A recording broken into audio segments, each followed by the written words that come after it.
오늘 우리를 요동하게 하는 온갖 교훈 네 번째 시간으로 자유주의 신학에 대해서 좀 살펴보겠습니다.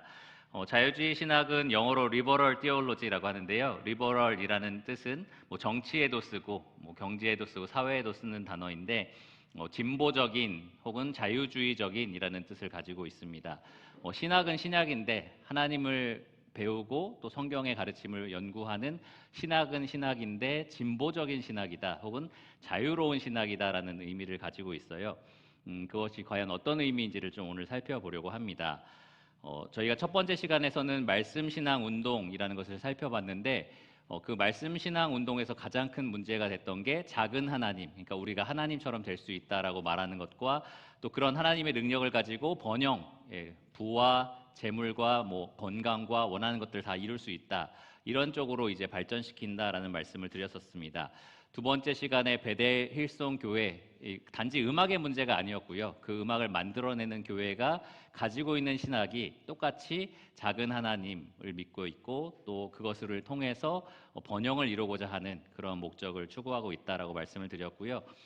그 다음에 우리가 살펴본 은사주의 운동도 모든 은사주의 계열 교회가 다 그런 건 아닙니다. 그러나 이 교리 자체는 이 하나님의 은사를 우리가 실천함으로써 작은 하나님처럼 되는 것이고요. 하나님이 하셨던 것을 똑같이 우리가 하는 것이고요.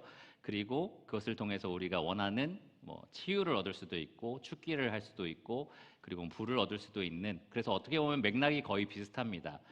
그런데 오늘 다룰 이 자유주의 신학은 그 앞에 있는 맥락들은 많이 사라지는 반면 그 사상에 있어서, 생각에 있어서는 하나님을 아예 지워버리는, 그 앞에 있는 사상들은 다 하나님을 전면에 내세우고 내가 그 하나님을 어떻게 보면 카피할 수 있다라는 식이었다면 지금 우리가 살펴볼 자유주의 신학은 그 하나님 자체를 어떻게 보면 부정하고 그분이 가지고 있는 능력을 부인하는 그러한 사상이라고 말씀을 드릴 수 있습니다.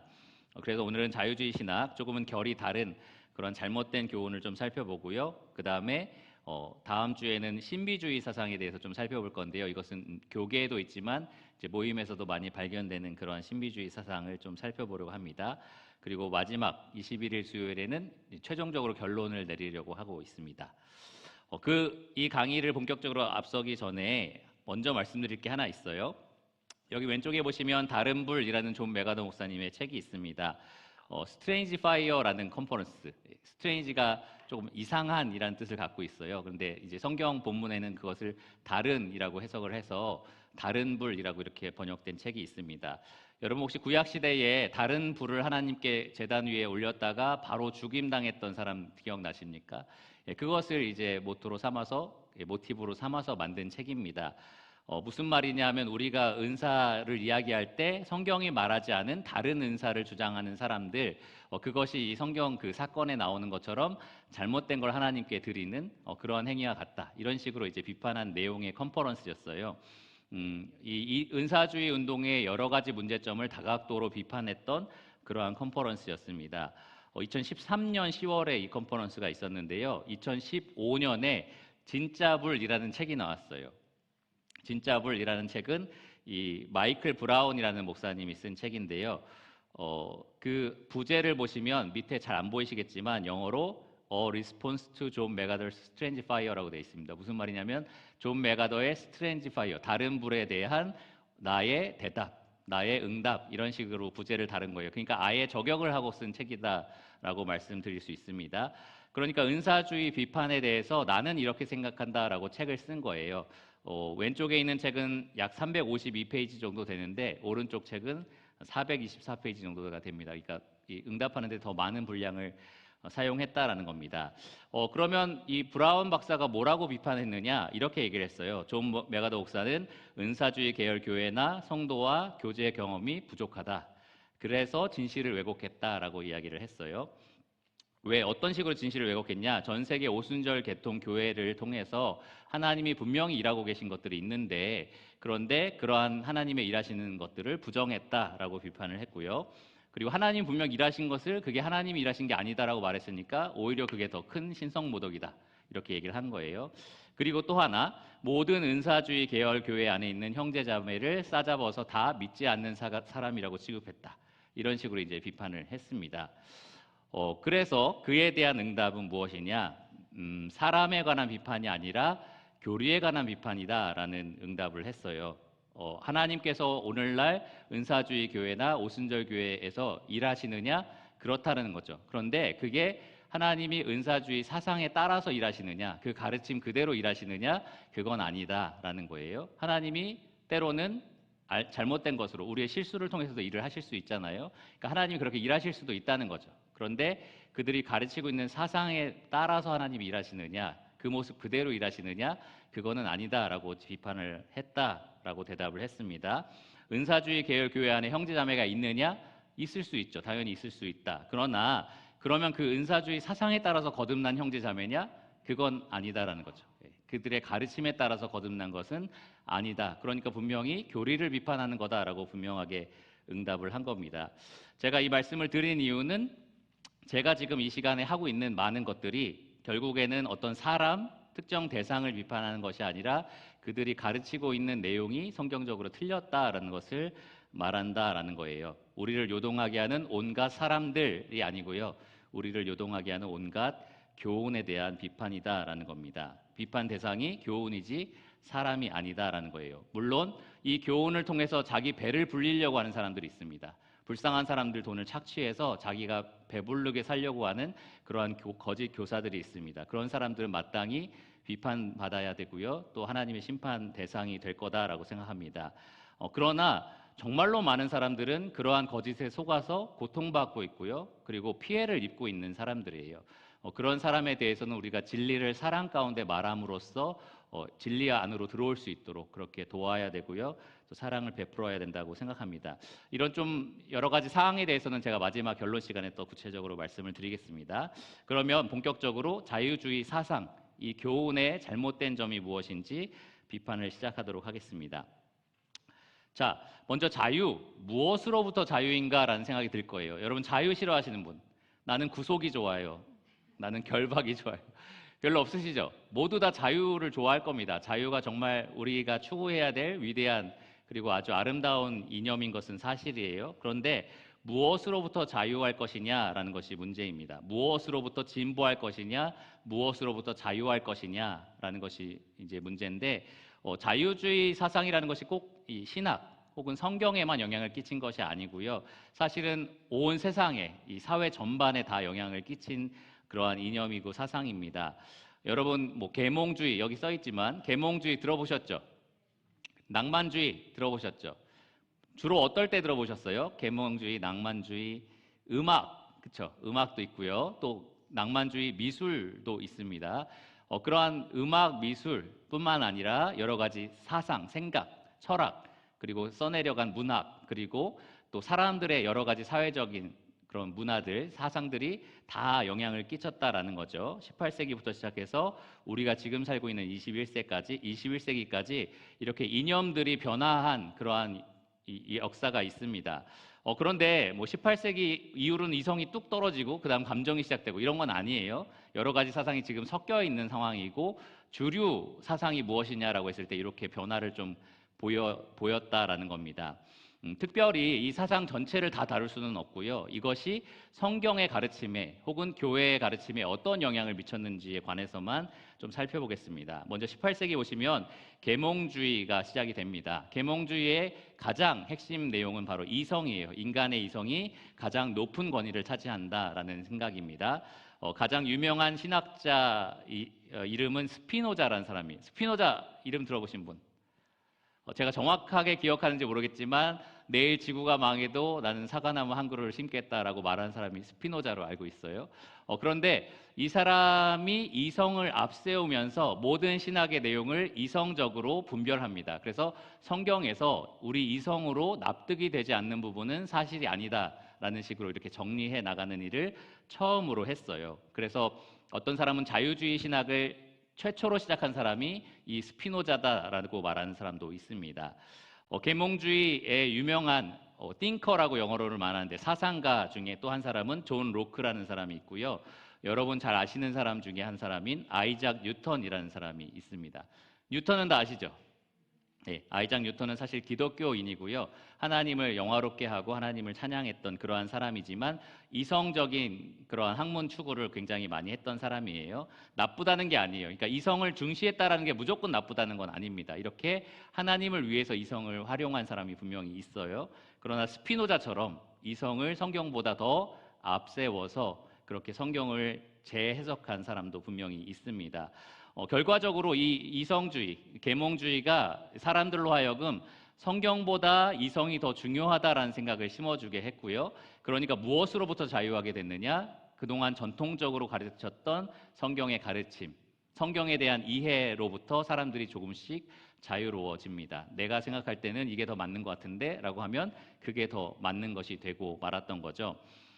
그리고 항상 사상은 좌측으로 한번 기울었다가 우측으로 다시 한번 기울고 이런 식으로 왔다 갔다 하는 편이에요.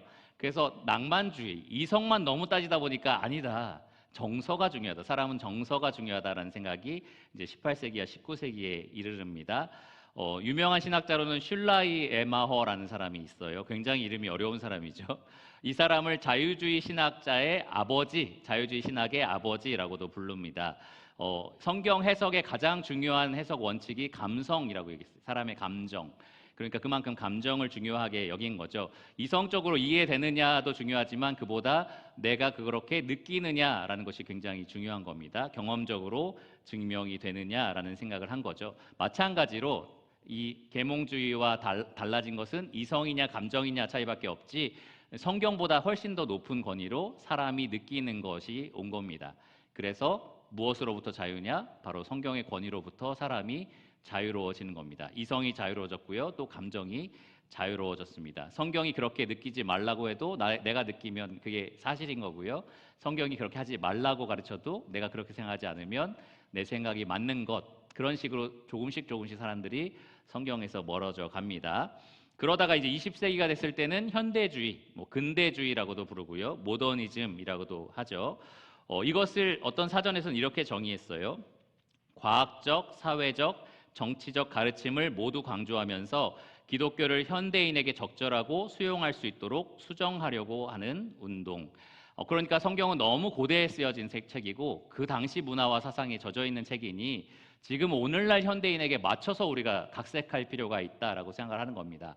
사회학을 연구하다 보니까 지금 사회학적으로는 이게 진리야. 그러니까 성경의 내용은 조금 업데이트 될 필요가 있어라고 생각하는 거죠. 정치학 혹은 새롭게 발견한 과학적인 사실들을 보니까 지금 이 성경의 주장들은 그 당시 사상에는 맞지만 지금은 안 맞아라고 하면서 이것을 새롭게 이제 업데이트해야 된다라고 생각하는 그런 사상들이 20세기부터 시작이 되었습니다. 그리고 마지막으로 지금 우리가 살아가는 시대를 20세기에서 21세기 탈근대주의라고 하는데 영어로는 여러분 잘 아시는 포스트 모더니즘이라고 합니다. 그러니까 현대주의 이후에 있는 시대를 우리가 살고 있는 거예요. 모더니즘 그 이후에 펼쳐진 세상인데 그것은 이제 과거에는 사회, 정치, 과학 여러 가지로 무엇이 사실이냐를 새롭게 입증하려고 노력했다면 이제는 의심을 합니다. 모든 사람의 견해를 다 의심합니다. 그리고 너도 사실일 수 있고 나도 사실일 수 있고 아무도 절대적으로 진리라고 말할 권리가 없다라는 식으로 이야기하게 되었습니다. 한 똑같은 사전에서 이 포스트 모더니즘을 이렇게 정의했어요. 인간 지식의 불확실한 성격을 강조하여 다양한 지적 주장을 의심스러운 방식으로 분석한다. 그러니까 누가 주장을 해도 그게 객관적인 사실이냐를 따지는 게 아니에요. 다 틀릴 수 있으니까 무엇이 더 지금 우리에게 맞는지를 결정해 보자. 이런 식으로 이제 진리를 찾아가는 그러한 방식의 사상이 지금 우리가 살고 있는 세상의 사상입니다. 쉽게 말하면 다원주의라고도 불러요. 한 가지 원리가 통하는 게 아니라 모두 다 견해가 다르고 그 중에 하나는 나에게 맞고 너에게도 맞을 수도 있고 이런 식으로 이제 생각하는 시대에 우리가 살고 있습니다. 결과적으로 이러한 사상의 발전은 성경 해석하는 데도 문제를 가져왔고요. 또 교회의 가르침에도 영향을 분명히 미쳤습니다. 뭐랑 계속 부딪히냐 하면 성경의 무호성과 절대 권위라는 것에 계속 부딪힘이 되는 거예요. 내가 생각할 때는 성경이 사실이 아닌 것 같은데 라고 하면 이게 부딪히게 되겠죠. 내가 느낄 때는 성경의 가르침이 좀 너무한 것 같은데 그러면 좀 부딪히게 되는 겁니다. 왜 성경만 사실이지? 왜 성경만 사실이지라고 의심을 하게 되는 거고요. 여러 가지 지금 우리가 현재 배우는 여러 학문들을 볼 때는 성경은 진짜 너무 옛날 책 같은데 라고 하면서 계속 그 성경의 무호성과 이 절대 권위랑 부딪히게 되는 것이 바로 이 자유주의 사상입니다. 특별히 이 모더니즘 그리고 포스트 모더니즘 시대가 되면서 성경은 항상 의심의 대상이 되고요. 또 검증해야 될 대상이 되었습니다. 그러니까 여러분이 항상 검증해야 되는 대상으로 올려놓는 학문에 대해서는 신뢰할 수가 없겠죠. 항상 검증해야 된다면 신뢰가 점점 떨어지게 될 겁니다. 그래서 성경의 권위가 점점 떨어지게 되는 세상에 우리가 지금 살고 있습니다. 그래서 요즘에는 강대상에서도 그렇고 강의 시간에서도 성경이 이렇게 말하고 있습니다. 하나님 여러분에 이렇게 말씀하십니다. 이런 것들을 듣기가 좀 어려워졌고요. 어떻게 얘기를 하냐면은 성경의 견해는 이렇습니다. 많은 견해 중에 성경은 이렇게 말합니다. 이런 식으로 조금 어떻게 보면 친절하게 느껴질 수 있도록 그렇게 제안하는 방식으로 말씀이 선포되기도 합니다. 실제로 신학교에서는 자유주의 신학이 굉장히 대세예요. 마치 빅뱅 이론이 과학계에서 부정할 수 없는 전제 조건이 되는 것처럼 이 자유주의 신학이 신학교에서는 거의 대세로 지금 다 차지하고 있습니다. 그런데 그것을 공부한 목사들이 와서 설교 시간에는 그렇게 못해요. 왜 그럴까요? 아직까지 한국 사회의 기독교인들은 보수적이라 그렇습니다. 많이 보수적이라 그래요. 그러니까 자기가 배워온 것은 그렇지 않지만 성도들한테 그렇게 말했다가는 큰일 나니까 그렇게 말을 못하는 거죠. 그런데 내가 생각할 때 성경이 이렇게 의심스러운 책이다라고 믿고 있는 목사가 있다면 우리가 지금 주일에 여기 최 목사님도 올라와서 사랑에 대해서 막 하는데 그렇게 강력하게 선포할 수 있을까요? 아니면 조금 부드럽게 편안하게 이 권위가 덜 담기게 설명을 하게 될까요? 후자겠죠. 그래서 오늘날 많은 설교들이 그렇게 연약하게 전달되는 게 많습니다. 이건 나의 하나의 제안이야. 성경대로 이렇게 살아면 참 좋지 않겠어? 이런 식으로 이제 전달되는 게 많아지고 있다라는 거죠. 우리가 한 가지 기억해야 될 것은 여기 있는 말씀처럼 이 사상이 성경과 같이 받아들여질 수는 없다라는 겁니다. 사람이 만든 철학, 사람이 만든 사상은 결국 그리스도를 따르는 것이 아니기 때문입니다. 대척점에 있다는 거죠. 자유주의 사상을 쫓으면 우리는 그리스도를 쫓아갈 수가 없다라는 거죠. 그러면 기본적으로 자유주의 사상이 무엇을 가르치는지 조금 살펴보겠습니다. 존 그레셈 메이체언 목사라는 사람이 있어요. 1881년부터 1937년까지 사셨던 미국 장로교 신학자이자 목사님입니다. 존 그레함 메이천이라고도 불러요. 기독교와 자유주의라는 책을 썼어요. 여기 제일 여러분 보실 때 우측에 있는 기독교와 자유주의라는 책을 썼고 저렇게 생기셨습니다. 지금은 돌아가셨지만 어쨌든 2023년 12월에 그러니까 최근이죠. 복 있는 사람에서 이 책이 또 출간이 됐긴 했는데요. 자유주의에 대해서 궁금하시면 한번 읽어보아도 괜찮을 것 같아요. 이 사람이 분석한 자유주의가 가르치는 내용들, 특히 기독교랑 비교해서 무엇이 있는지를 웨인 그루뎀이라는 사람이 표로 만들었습니다. 그걸 제가 한글로 이렇게 바꿨는데요. 하나씩 조금 잠깐 설명해 드리겠습니다. 기본적인 세계관, 자유주의 신학은 무엇을 가르치느냐? 물질주의를 가르쳐요. 이 세상은 우리 눈에 보이는 것이 전부다라고 가르치는 거죠. 이렇게도 얘기합니다. 좀 강하게 얘기하면 전부다라고 말을 하고 좀 약하게 얘기하면 우리가 알 수 있는 것은 보이는 것이 전부다. 보이지 않는 것은 우리가 확실하게 안다라고 말할 수 없다. 이렇게 가르치는 겁니다. 근데 여러분 지금 기독교인이시잖아요. 그렇죠? 아니신 분 있으십니까? 없으시죠? 예, 여러분 그리스도인이라면 여러분 뭘 믿으세요? 보이는 게 전부입니까? 아니죠.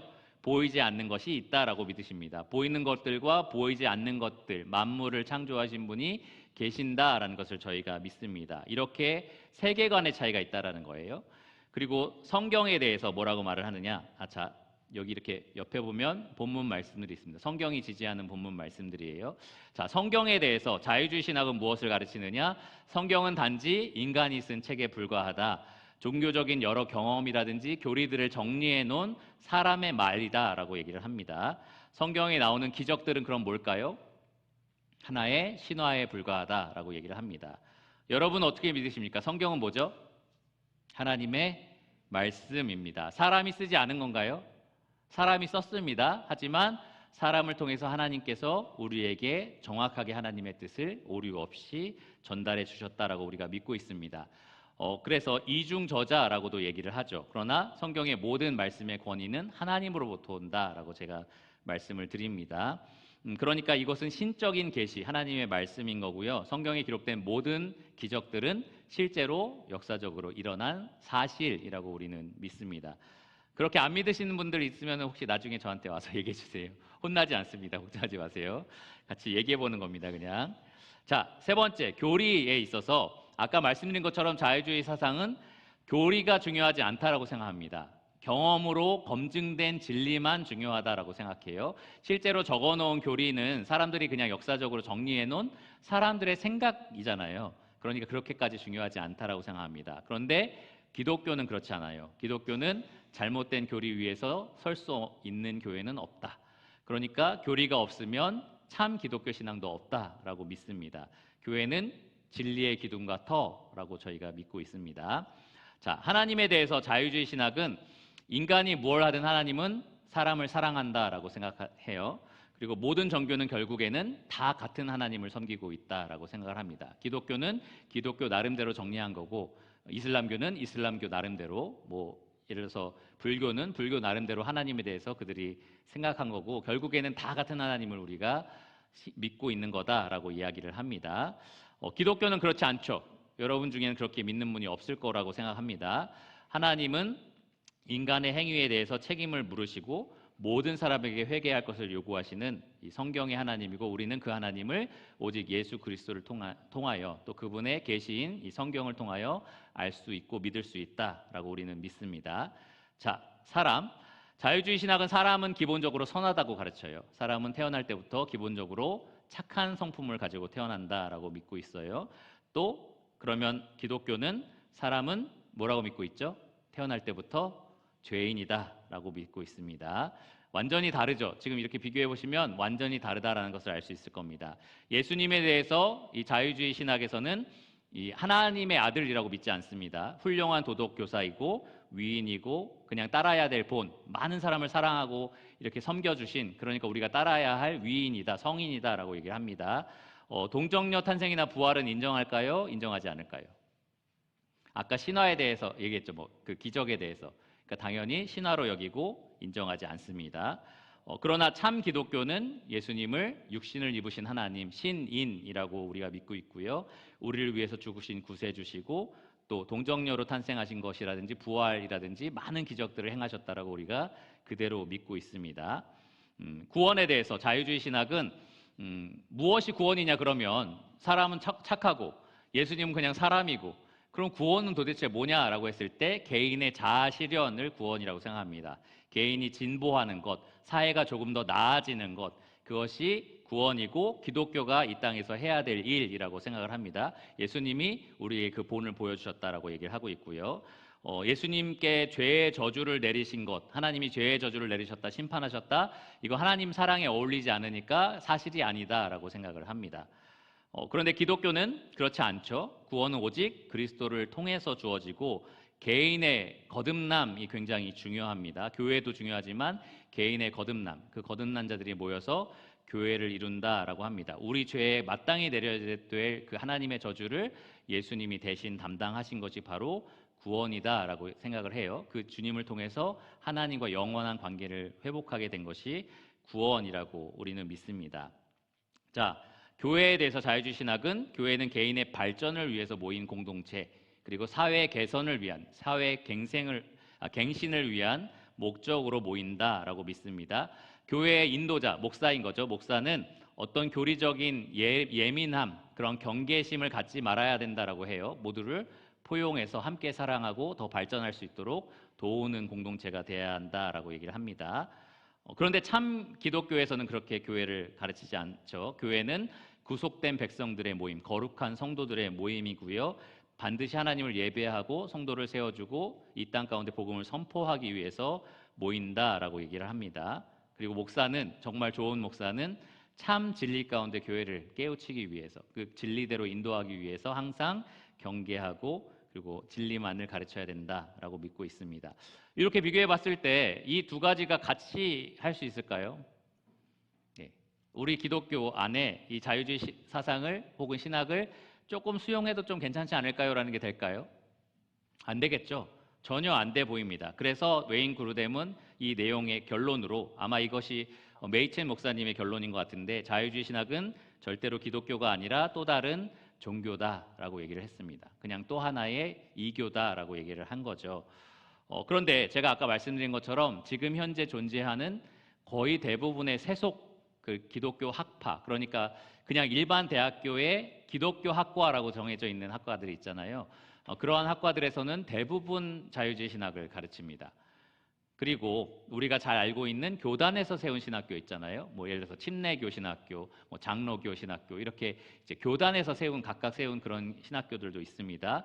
그러한 학교들도 어떤 교단에 따라서 보수적인 성향을 조금 더 갖는 교단도 분명히 있지만 이 자유주의 신학에서 완전히 자유롭다라고 말하기는 어렵습니다. 앞으로 좀 살펴본 내용들 몇 가지가 있는데 성경 연구에 있어서도 그렇고요. 또 목회 현장에서 실천할 때도 이런 자유주의 신학의 여러 가지 영향을 받고 있습니다.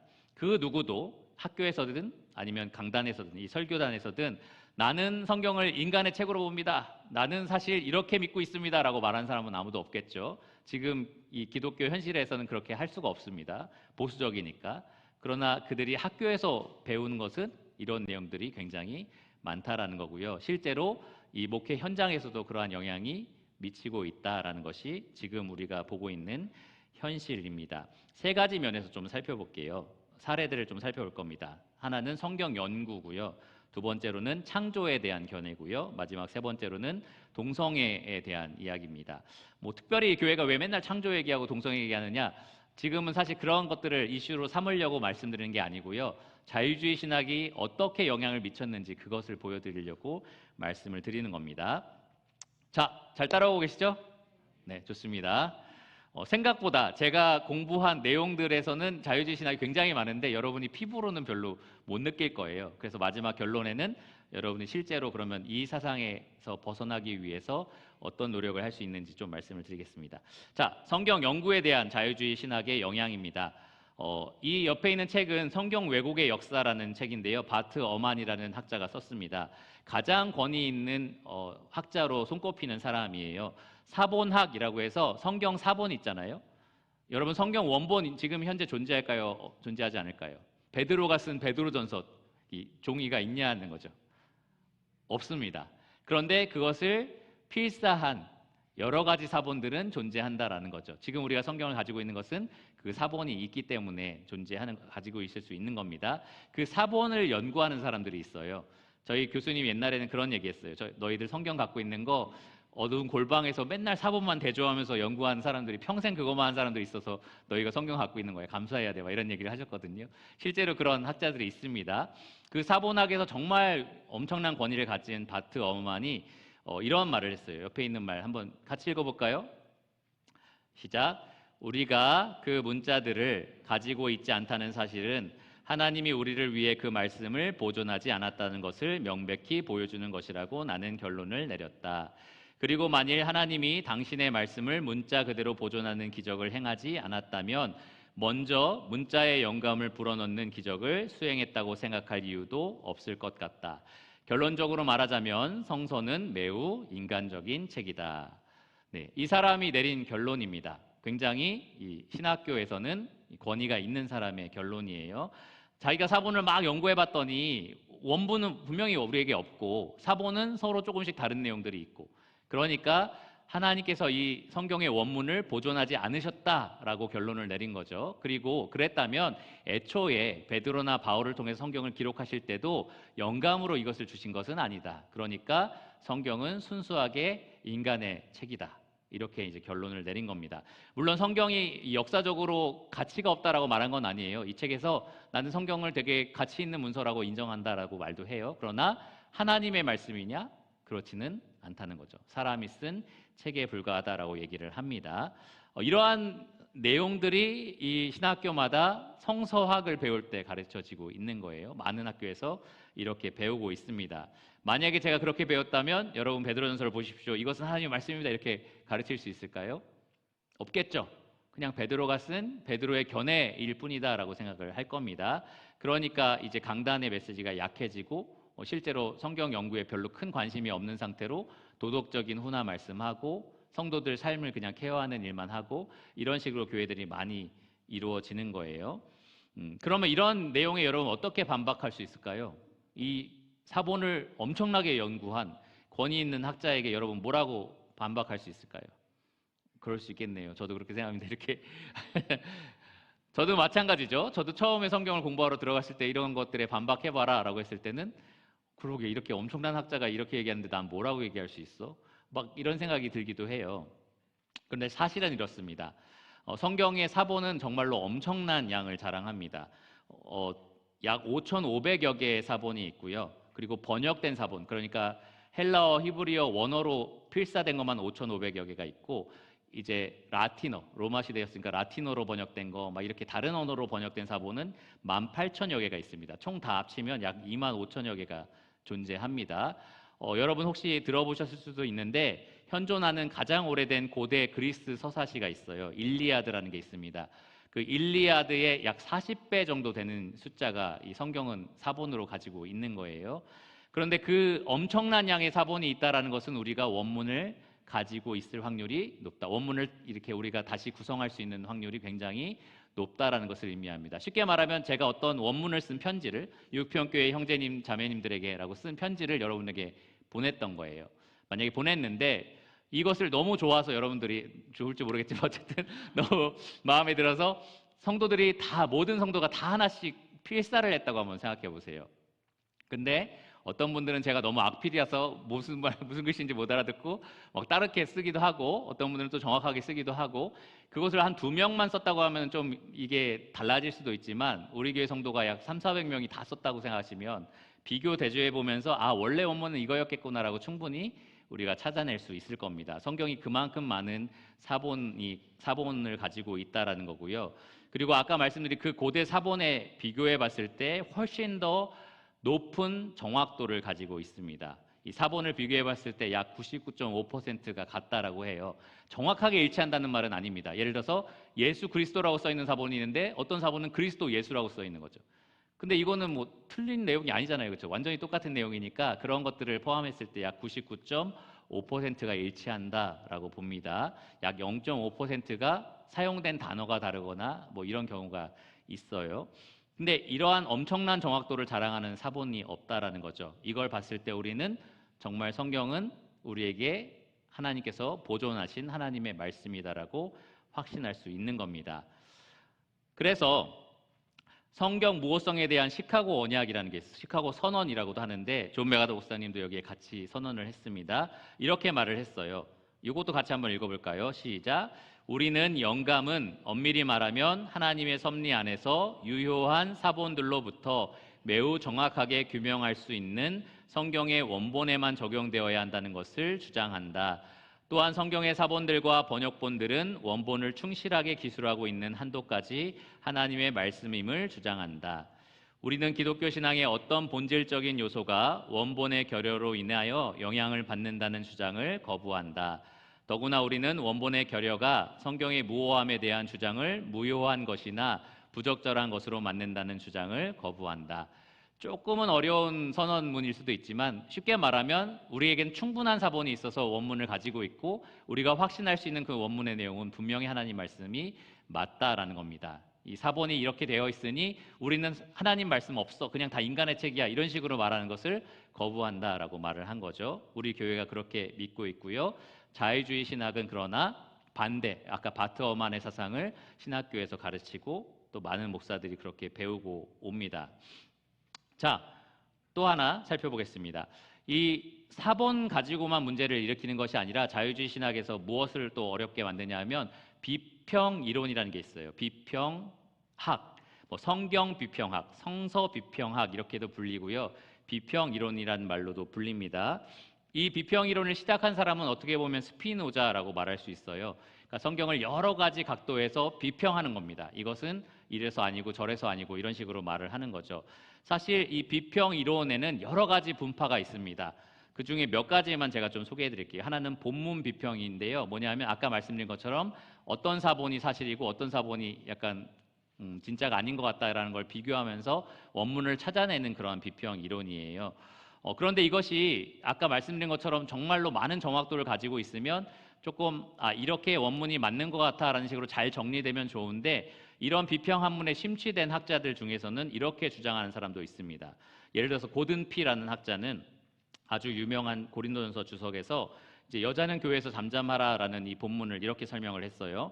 이것은 우리가 거부해야 할 이유가 굉장히 많다. 왜냐하면 후대 사본 중에 일부는 이 구절을 33절에서 35절까지 내용인데 40절 뒤에 붙였다는 거예요.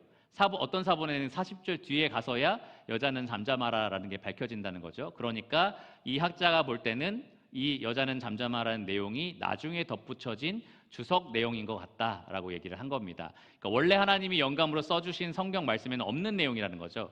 근데 나중에 저희 같은 성경 연구하는 사람들이 밑에다가 그럼 이거 써야지 하고서 이렇게 덧붙였다라고 이야기를 하는 거예요.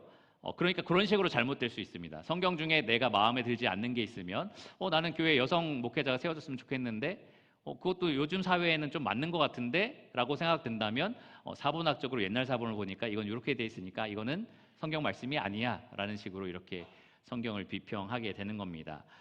그리고 두 번째로는 자료 비평이라는 게 있어요. 뭐냐 하면은 성경이 예를 들어서 베드로는 베드로전서를 썼고 바울은 고린도전서를 썼고 이렇게 우리가 믿고 있잖아요. 이게 전통적인 믿음인데 그것을 비평하는 겁니다. 이것은 베드로가 쓴 게 아니야. 나중에 베드로란 이름을 따서 누군가가 몇 명이 모아서 쓴 거야. 이런 식으로 비평을 하는 겁니다. 가장 유명한 비평 중에 두 가지가 있는데 하나는 모세오경을 한 4그룹이 썼다라고 믿는 이런 이론이 있어요. JDP 이론이라고 해서 여호와 믿는 그룹과 그리고 엘로힘 믿는 그룹과 제사장 그룹과 이런 여러 사람들이 각각 써내려간 것을 조합한 게 모세오경이다 이렇게 믿는 사람이 있습니다.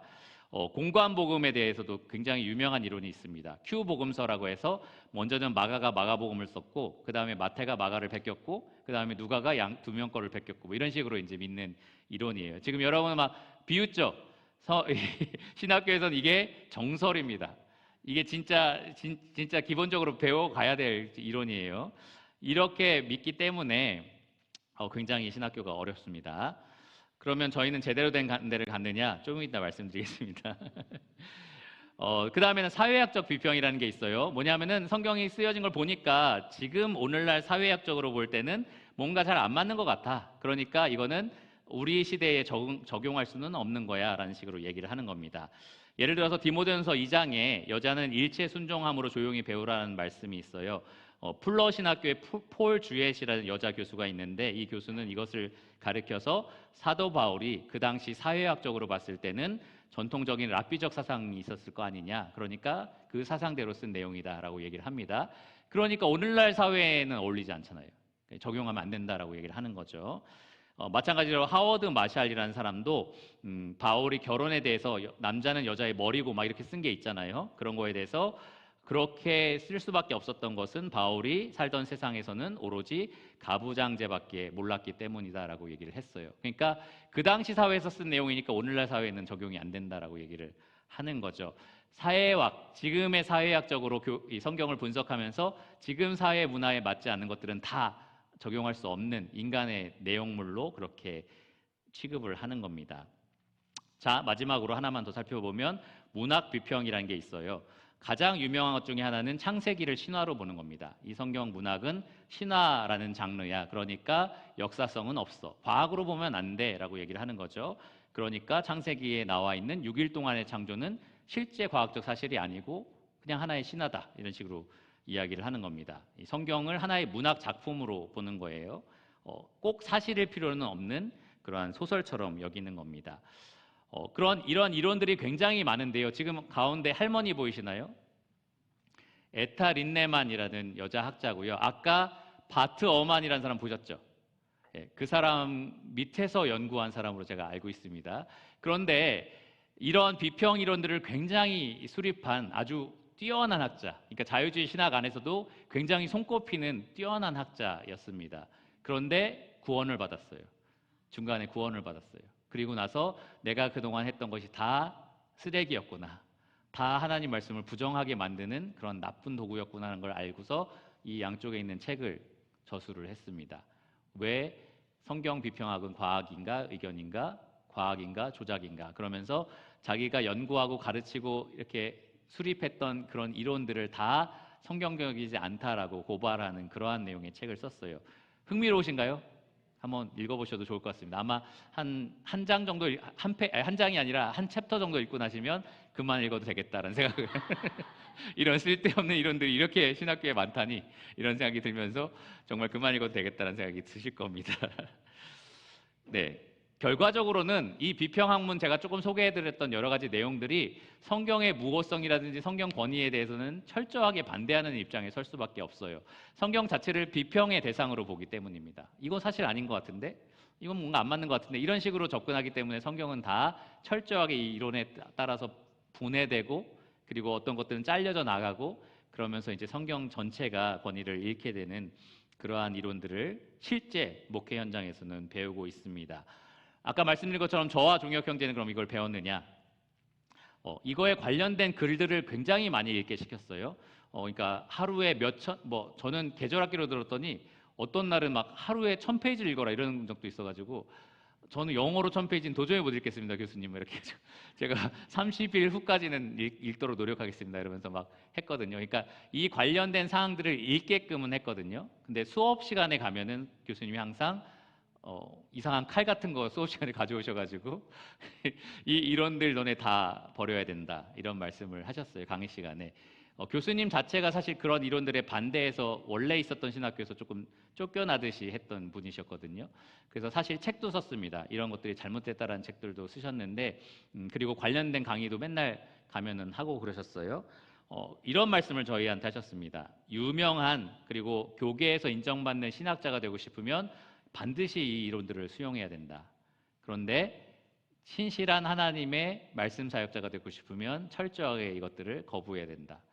둘 중에 하나의 선택이라는 거예요. 오늘날 그거랑 비슷한 것 같아요. 빅뱅 이론을 받아들이지 않은 상태로 유명한 과학자가 되고 싶다? 거의 불가능에 가깝습니다. 거의 지금 과학계를 평정한 이 빅뱅 이론을 내가 받아들이지 않겠다, 이 패러다임을 내가 거부하겠다라고 하면서 유명한 과학자가 되겠다, 이거는 인정해주지도 않아요.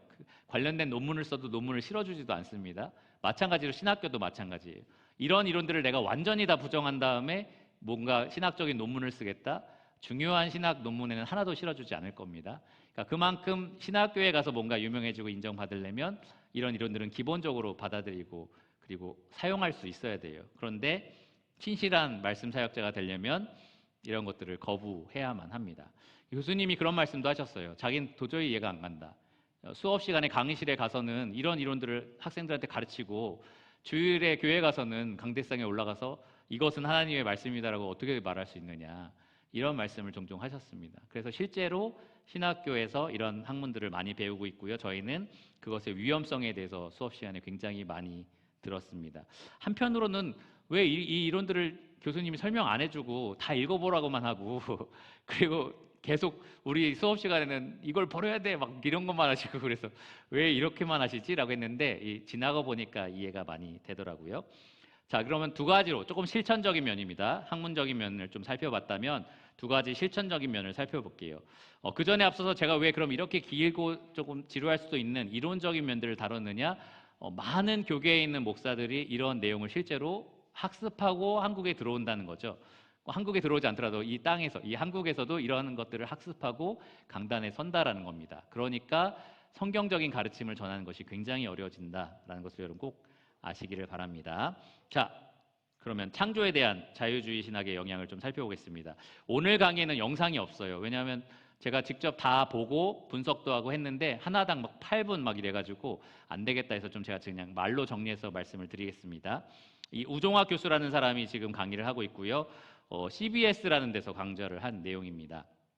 여기에서 성경은 과학적 텍스트가 아니다라는 말을 했어요. 동의하십니까?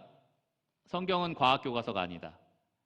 지금 막 계속 비판하니까 말하면 또 안 되겠지 막 이런 생각하시는 것 같은데 과학 교과서 아니잖아요, 그렇죠? 과학 교과서는 아닙니다. 그런데 창세기에 성경이 만약에 과학적인 진술을 했다면, 과학적인 어떤 주장을 했다면 그것은 마땅히 참여해야 한다라는 것은 사실이죠. 과학 교과서는 아니지만 성경이 뭔가 과학적인 사실을 주장했을 때는 그것이 마땅히 참여해야지 성경이 진리가 됩니다. 그러한 차이를 우리는 알고 있어요. 우리도 모두 다 성경이 과학적인 교과서가 아니다라는 걸 다 알고 있어요. 하지만 과학적인 주장은 반드시 참여해야 한다라는 거죠. 예를 들어서 홍해가 갈라졌다라는 거, 과학적인 교과서로 본다면 말도 안 되는 얘기죠. 그런데 이것이 실제로 일어났다라는 이 진술에 대해서는 우리가 사실이다라고 인정을 합니다. 과학적으로 사실이다라고 우리가 인정을 하는 거죠. 창세기도 마찬가지예요. 그러니까 하나님께서 창세기 1, 2장에서도 그렇고요. 또 출애굽 20장 11절에서도 엿새 동안 나 여호와가 하늘과 땅과 바다와 그 가운데 모든 것을 만들고라고 말씀을 하셨기 때문에 그렇게 말씀하신 하나님의 진술을 우리가 과학적인 사실, 객관적인 진리로 받아들이는 겁니다. 그런데 많은 신학자들, 많은 목회자들이 이 창조에 대한 이야기를 할 때는 걸리는 거예요. 그렇게 말할 수 없다. 창세기는 과학적인 진술을 한 적이 없다. 이것은 창조 이념에 대한 얘기다라고 하면서 거리를 두려고 합니다. 그러면서 진화론을 받아들이려고 해요. 그게 과학적인 진리에 가깝다라고 이야기를 하는 겁니다. 하나님이 천지 창조하셨다는 거 성경 다 믿는다. 근데 얼마 동안 창조하셨는지, 어떻게 창조하셨는지는 창세기가 말하고 있지 않다. 말하고 있나요? 말하고 있지 않나요? 말하고 있죠. 말하고 있는데 그것을 받아들이지 않는 겁니다. 오종학 교수가 그래서 이런 말을 했어요. 사실 하나님이 천지를 창조하시는데 걸린 시간이 문자적으로 24시간 곱하기 6일이건 혹은 그보다 훨씬 더 긴 시간이건 하나님이 만물의 창조주라는 창세기 1장의 핵심 메시지는 전혀 훼손되지 않는다. 근데 사실 엄청나게 훼손이 됩니다. 제가 한번 말씀드린 것 같은데 만약에 6일이 아니라 수십억 년이라고 했을 때는 당연히 피조물들이 서로 죽고 죽이는 살생의 관계가 시작이 돼야 되고요. 그래야지 진화가 이루어지죠. 더 고등 생물이 되려면 그냥 있는 상태에서 고등이 되지 않고요. 죽고 또 약간 더 돌연변이 같은 애들이 이렇게 새로운 종자로 시작이 돼야만 하거든요. 그러니까 죽음이라는 게 반드시 필요합니다. 그렇다면 성경이 말하는 죽음은 죄의 결과물 아닌가? 그러면 죄가 있기도 전에 죽음이라는 게 있었다는 건가? 살인도 있었다는 건가? 이런 생각이 들죠. 그러면 예수님이 이 땅에 오셔서 십자가에서 해결하신 것은 죽음의 저주를 해방하신 거 아닌가? 이게 다 걸립니다. 그럼 나중에 영원히 회복될 새하늘과 새 땅은 그 죄의 결과로 이 죽음이 온 게 아니라면 똑같이 그러면 그렇게 서로 죽고 죽이는 더 고등 생물로 진화되는 그러한 세상이 펼쳐지는 건가라는 생각이 들죠. 그러니까 날짜 하나만 바꿨어도 이렇게 모든 성경의 가르침에 영향을 끼치게 됩니다. 그래서 우리는 성경대로 하나님께서 6일 동안 천지를 창조하셨다라고 믿는 거고요. 단지 그 결과물 때문에 그런 게 아니라 성경이 그것을 주장하고 있기 때문에 그렇게 믿고 있습니다. 자, 창조에 대한 두 번째 영상인데요. 영상은 보지 않겠습니다. 영상이 없는데요. 잘잘법이라는, 잘 믿고 잘 사는 법이라는 영상이에요. 좀 유명합니다. 구독자가 61만 명 정도 돼요. 유평교회는 현재 한 900 몇 명 정도 돼서 1000명 되는 걸 제가 좀 기다리고 있는데 많이 구독과 좋아요 설정해 주시기 바랍니다. 아직 안 하신 분? 네, 손은 안 들고 계시는데 네, 좋습니다. 61만 명의 사람들이 보고 있는 잘 믿고 잘 사는 법, 연세대 기독학과 교수입니다. 김학철 목사라는 분인데 창조론이냐 진화론이냐 진짜 중요한 것은 이것입니다라는 이 영상에서 이런 주장들을 합니다. 첫째, 진화론은 과학 이론이고 창조론은 신학 이론이니까 서로 상충되지 않는다. 서로 다른 말을 하는 것이 전혀 없다라고 얘기하고요. 두 번째, 창조 과학은 성경에 기록된 창조 이념을 과학적으로 설명하려는 잘못된 시도다. 어떻게 비유를 들었냐면 제트기하고 모차르트의 음악이 제트기가 발전됐으니까 모차르트 음악은 이제 필요 없다라고 말할 수 없지 않느냐. 이거 완전히 다른 장르 아니냐. 마찬가지로 창조와 이 진화라는 것은 이렇게 완전히 다른 장르라서 서로 같이 조화될 수 있다. 이런 얘기를 해요. 그리고 나서 또 한 말은 전 세계 거의 모든 신학자가 창세기 1, 2장을 과학적으로 읽지 않는다. 전 세계 거의 모든 과학자가 창세기 1, 2장을 과학적으로 읽지 않는다. 그런데 너는 논문 하나도 읽어보지 않고 과학 논문도 한 번도 읽어보지 않고 성경 신학자들처럼 연구해 본 적도 없는데 어떻게 그들의 이야기들을 다 한순간에 부정할 수 있느냐라고 이야기를 합니다. 창세기 1, 2장에 관한 해석은 너무나 많고 다양하기 때문에 우리가 어떤 하나를 맞다라고 주장할 수는 없다라는 얘기도 하고요. 결과적으로 뭘 얘기하냐? 창세기에서 결국 말하고자 하는 걸 우리가 들어야 된다라고 얘기하면서 결국에는 하나님이 6일 동안 천지를 창조하셨다. 이걸 말하고자 하는 게 아니고 이 혼돈한 세상에, 어둠 같은 세상에 하나님이 우리에게 빛을 주시고 질서를 허락하셔서 우리의 삶을 더 존재 있게 아름답게 만들어 주셨다라는 이것을 받아들이고 살아라. 이런 이야기를 하는 거예요. 이게 창조 신앙이다라는 이야기를 합니다. 8분짜리 영상, 13분, 정확하게 13분짜리 영상인데요. 보면 사실 영상미도 좋고 뭐 여러 가지 그림이라든지 이런 것도 너무 좋고 말도 너무 잘하세요. 그래서 완전 홀립니다. 사람을 홀리는데 전체적인 내용은 자유주의 신학과 사상이 완전히 들어가 있는 그러한 영상이다라고 말할 수 있습니다. 성경의 주장을 있는 그대로 받아들이지 않고요. 객관적인 성경의 본문의 의미가 아니라 사람들의 다수 견해를 받아들이고 있고요. 본문의 의미를 수용하고 적용하려고 하는 것이 아니라 지금 내가 생각하는 본문의 의미는 무엇인가? 지금 나에게 의미가 있는 성경의 가르침은 무엇인가? 이것이 더 중요한 그러한 철저한 자유주의 신학의 핵심에 있습니다. 자, 마지막으로 동성애에 대한 이야기입니다. 이 사람도 이제 뉴스앤조이에서 촬영한 김근주 교수라는 분의 영상이에요. 느헤미야 기독연구원이라는 곳에서 촬영을 했습니다. 교수로 있어요. 동영상, 이 영상의 제목은 아닌데 유명한 유튜브 영상 중에 나는 차마 동성애를 죄라고 규정할 수 없다라는 제목으로 이제 영상을 찍은 게 있습니다. 어떻게 얘기까지 했냐면은 설사 성경이 동성애자들끼리의 동성애를 죄라고 분명히 말하고 있다는 것이 입증된다고 치자. 그래도 나는 동성애자들에게 서로 사랑하라고 말하고 싶다. 이렇게 이제 얘기를 했어요. 어떻게 사랑하는데 그런 어떤 사랑을 나누는 행위는 할 수 없느냐. 나는 그렇게 하라고 하고 싶고 요즘에는 그 에이즈 같은 것도 만성질환이나 약 먹으면 다 낫는다. 이러면서 자기는 권하고 싶다. 뭐 이렇게도 얘기를 합니다. 도저히 이해가 안 가죠. 그런데 그럼 왜 도대체 성경을 읽는 사람이 연구한 사람이 이런 말을 하느냐. 이렇게 얘기를 했어요. 이 짧은 영상에서 로마서 1장에서 여자와 여자가 관계를 맺는 말씀이 있지 않느냐라고 물어봤을 때 분명히 있다라고 인정을 하는데 근데 이렇게 설명합니다. 그것은 동성끼리 맺는 그런 성행위에 대한 얘기지 동성애, 성향에 대한 가르침은 아니다라고 이제 선을 긋는 거죠. 근데 여러분 성경은 음욕을 품는 것도 죄라고 말을 합니다. 그런 마음을 갖는 것도 정서를 갖는 것도 죄라고 얘기를 하는 거죠.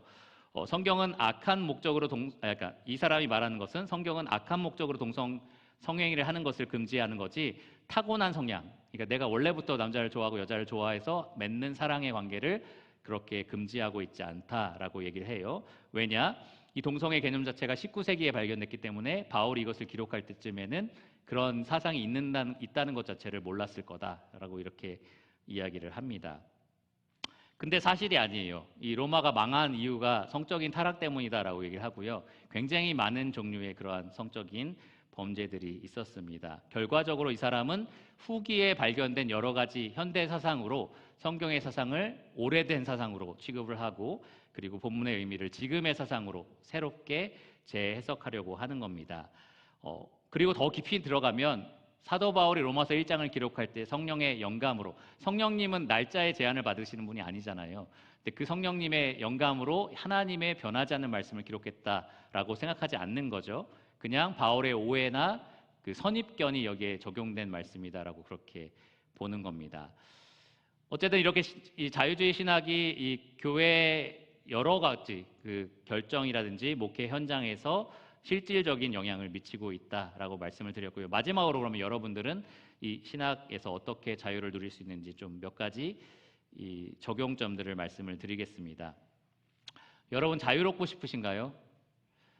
저도 어제 오늘 이것을 준비하면서 이 준비에서부터 자유롭고 싶다는 생각을 막 들었어요. 중간에 새벽 별관도 와야 되고 뭐 어디도 가야 되고 막 이런 일들이 막 있다 보니까 이거 다 빨리 끝나고 딱 집에 수요일 날 저녁에 가서 딱 쉬고 싶다, 자유를 누리고 싶다 막 이런 생각이 막 들었습니다.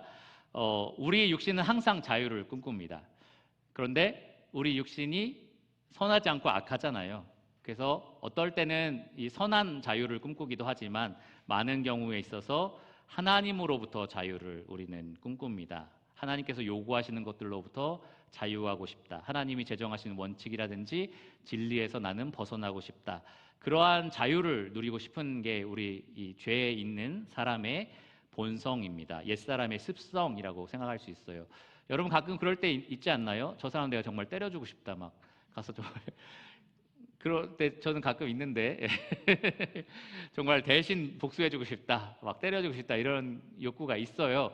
정말 시원하게 한번 그렇게 해보고 싶다 이럴 때가 종종 있습니다. 저는 가끔 그럴 때도 있어요. 교회 안 나오고 싶다.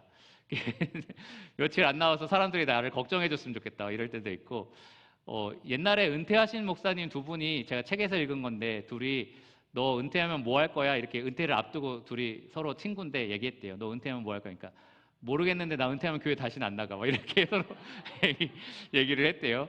예, 그만큼 사람은 이제 그런 것들로부터 좀 자유롭고 싶은 그러한 본성이 있어요. 그런데 성경이 말하는 자유는 정말 참 자유는 죄로부터의 자유입니다. 그런 죄악된 본성으로부터의 자유입니다. 그리고 저와 여러분들은 예수님의 보혈로 말미암아 그 자유를 얻게 된 사람들입니다.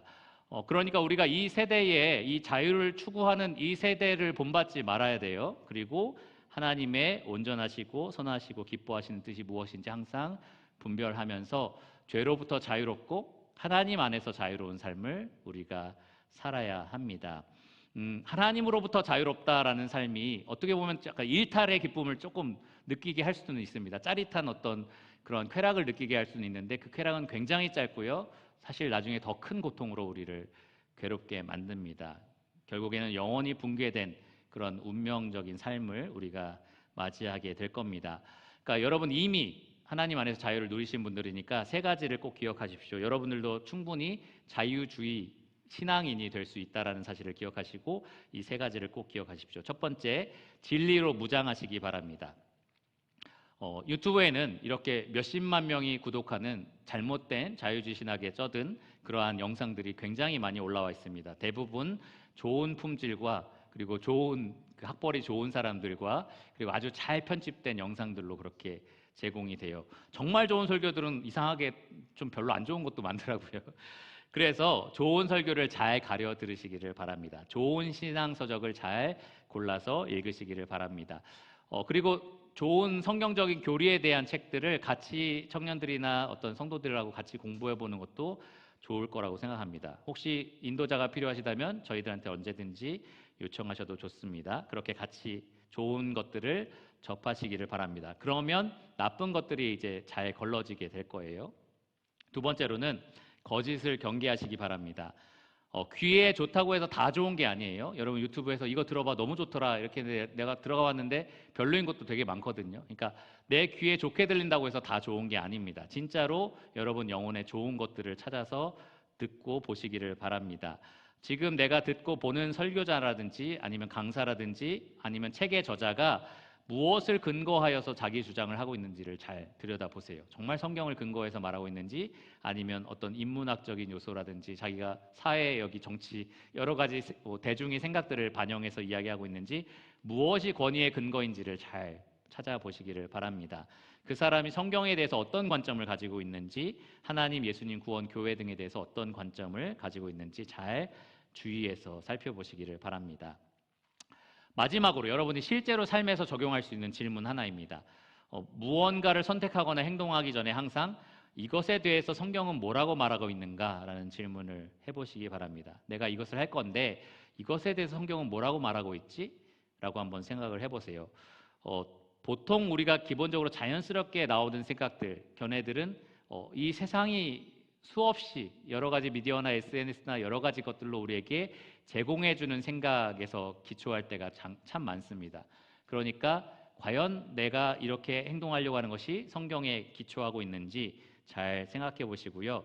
그렇게 옛사람을 굴복시키고 새 사람의 모습으로 살아가시기를 바랍니다.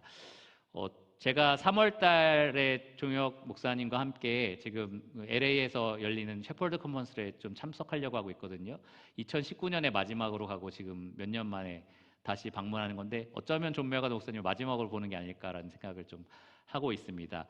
그냥 방문하는 건 아니고요. 여기 한국의 좋은 신학을 가르치는 온라인 그런 어떤 기관 같은 것들을 세우는 데 있어서 학교 측에서 도와줄 수 있는 부분들이 많아서 저희가 좀 도움을 얻을 수 있는 게 뭐가 있나 좀 알아보기 위해서 가는 겁니다. 이번 3월의 컨퍼런스에 그 주 강사 중에 한 사람이 알리스테어 백이라는 사람이에요. 굉장히 유명한 사람이고 우리 유평교회 책도 있습니다. 모든 이름 위에 뛰어난 이름이라는 책을 싱클레어 퍼거슨하고 같이 썼는데 제가 제일 좋아하는 책 중에 하나입니다. 근데 이번에 강사진에서 어떻게 보면 퇴출이 됐어요. 이슈가 뭐였느냐? 그 사람이 라디오에서 상담을 하는데 어떤 할머니가 내 손장과 손녀가 결혼을 하는데 트랜스젠더랑 결혼을 할 거다. 내가 초대받았는데 가도 되겠느냐라고 했는데 선물을 사들고 가라라고 얘기를 한 거죠. 복음을 위해서 가라라고 얘기를 한 겁니다. 그것 때문에 퇴출이 됐어요.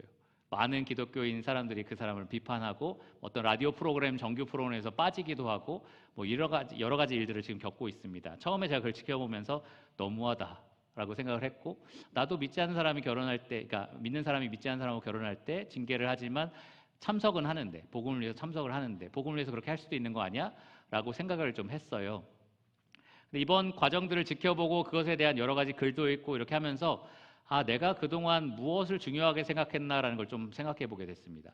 그 결혼하게 되는 당사자의 심정, 그리고 그것들을 지켜보는 이웃들의 마음, 이 사회가 그것을 어떻게 바라볼 것인지를 굉장히 많이 신경 썼는데, 정작 하나님이 무엇을 말씀하고 계시는가라는 것을 생각을 안 했다는 생각이 들더라고요. 뭐 이것이 앞으로 제가 어떤 결정을 내리는지 뭐 이런 것들에 어떻게 영향을 미칠지는 모르겠지만 큰 저에게도 경종을 울리는 사건이 되었습니다. 내가 가장 먼저 사람을 사랑하지만 하나님이 무엇을 말씀하시고 그 말씀대로 할 때 제가 진짜 사랑을 할 수 있는 거잖아요. 그러니까 사람에 대한 생각, 사람이 가장 먼저가 되는 인본주의가 아니라 하나님이 가장 먼저가 되고 말씀이 가장 먼저가 되는 사고를 해야겠다라는 생각을 하게 됐습니다. 여러분들도 삶에 있어서 하나님이 뭘 말하시는가, 하나님이 무엇을 기뻐하시는가를 가장 먼저 생각하시는 그러한 분들이 되시기를 바랍니다. 기도하고 말씀 마치겠습니다. 하나님 감사합니다. 오늘 또 이렇게 시간을 허락하여 주셔서 지금 이 땅에 만연한 자유주의 신학에 대해서 우리가 경계심을 가지고 또 우리 삶에 언제든지 침투할 수 있는 이 자유주의 사상을 우리가 경계할 수 있도록 도와주심에 감사드립니다. 이 땅에 정말 이 잘못된 사상들이 가득한데 우리 성도들이 정말 말씀 안에 바로 설 수 있도록 주님께서 지켜주시고 정말 비가 오고 홍수가 나도 흔들리지 않는 하나님 말씀의 반석 위에 세워진 그런 삶으로 세워질 수 있도록 성도들 삶 하나하나를 지켜주시기를 원합니다. 모든 것을 예수 그리스도의 이름으로 감사하며 기도드렸습니다. 아멘.